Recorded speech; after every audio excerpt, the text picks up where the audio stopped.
I still remember vividly my appointment with the movement disorder specialist in Johns Hopkins. It was the end of May 2004.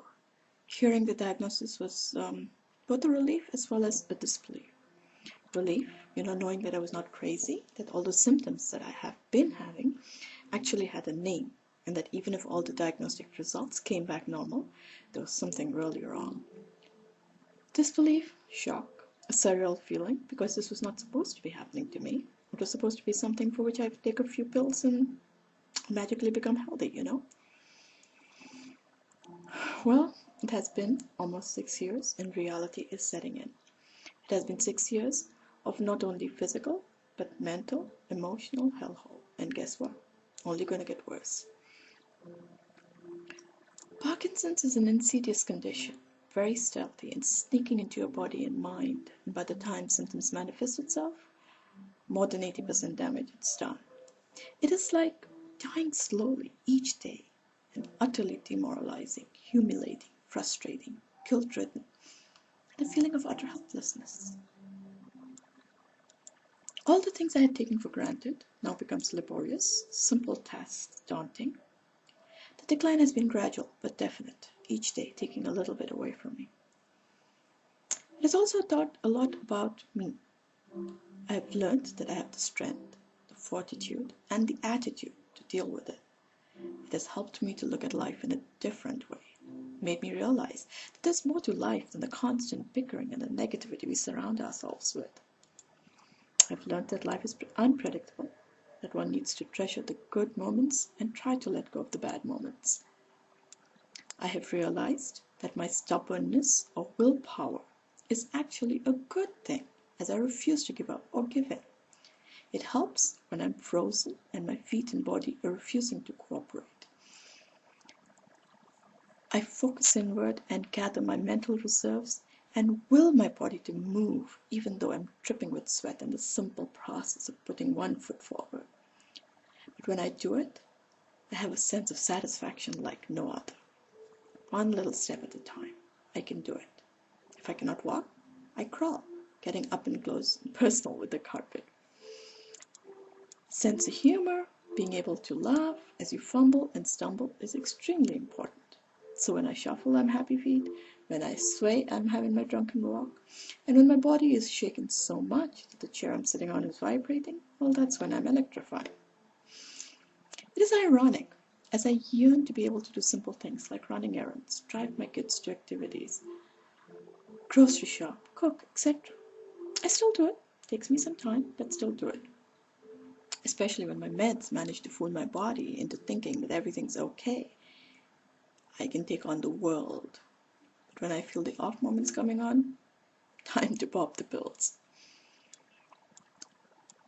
My day is broken up into on, when the meds are working, to off, when my meds lose their effect, and time to pop more.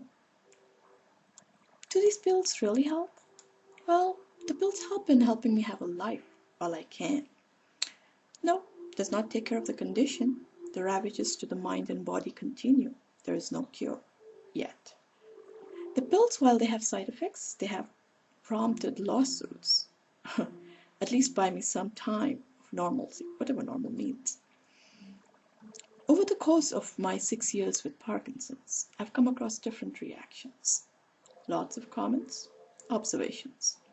A lot of them genuinely concerned, some concerned but unable to articulate, some curious, some merely polite, but mostly supportive. There have also been a lot of rude and insensitive comments, some on purpose, some unknowingly. Most common is, well, at least it's not cancer. True, absolutely thankful, as it could have been worse. But that does not make it any easier to deal with it. Another one is comparison. I know of someone who has 10 different conditions and is still doing 20 different things, so why are you complaining? Well, we all have our different tolerance levels and deal with life's curveballs in our own different way. Some have a low threshold, some higher. Another one is it's all in your head and you're making it a big deal. Well, yes, it is all in the head, and yes, it is a big deal. Brain cells dying, unable to move, losing cognitive functions, unable to talk. Duh. Another, And this is my favorite. You use your condition to gain sympathy. Please tell me, what the heck do I do with sympathy?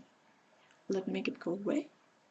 Geez, if gaining sympathy would help my condition, believe me, I would be very happy. There are people who are not comfortable sharing, and then there are people who are comfortable sharing, and that is me. I've had several incidents where my tremors were mistaken for nervousness, where my slurred voice was mistaken for something else. So I, no matter who in the conversation, let them know that I have pity, not for sympathy. Empathy I would not mind, but not sympathy. But because if there are some symptoms that arise during the conversation, at least they know there's a reason. For me, the passing of time holds new meaning, so I'm aggressive with what I want. I don't know what tomorrow holds, so I try and push it for today. A lot of people do not understand the need, and I'm sure I've offended a lot of people. It would be nice if I could have the luxury of time.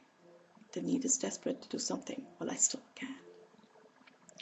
Photos are another important thing that has become important, especially good memories, pleasant memories. I'm holding them up, and I've been known to be a pain in the hindsight, asking people to make sure I get copies of my pics. You may ask, so Tapa, if your condition is not good, then why should we take a chance on you? And why should we put our money on you? Very understandable and very viable. Here's why. First and foremost, you will be helping me achieve my lifelong dream. So you can be rest assured that my best efforts will be there.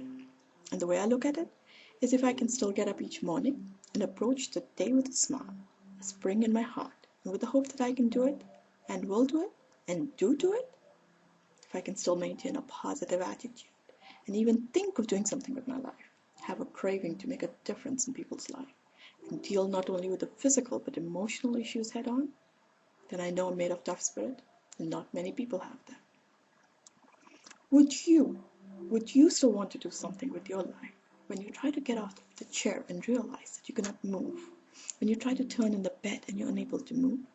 When you try to stand up and your legs give away because there's no feeling, and you have to crawl to reach where you want to go? And even that is an effort. When you try to put your foot forward and it refuses to budge. When a simple task of changing your clothes, or brushing your teeth, or buttoning your shirt becomes a daunting issue. When your child cries for you and you're unable to get to them because your body refuses to move. When your eyes close and refuse to open, and the only option is to have Botox shots on your eyes every 3 months so you can see. When your child asks you to make something and you cannot, when your child wants you to volunteer or go on a field trip and you have to say no, or when you're compared to others and found wanting, would you? I can sit back, moan and complain, take it easy, live with the remainder of my life, having things done for me. But that is not me. I still yearn to do something. I've done a lot of big things, and in spite of being bogged down, I still continue to do so and will do it till I'm absolutely unable to do it. I can do it, and I will do it. I am possible.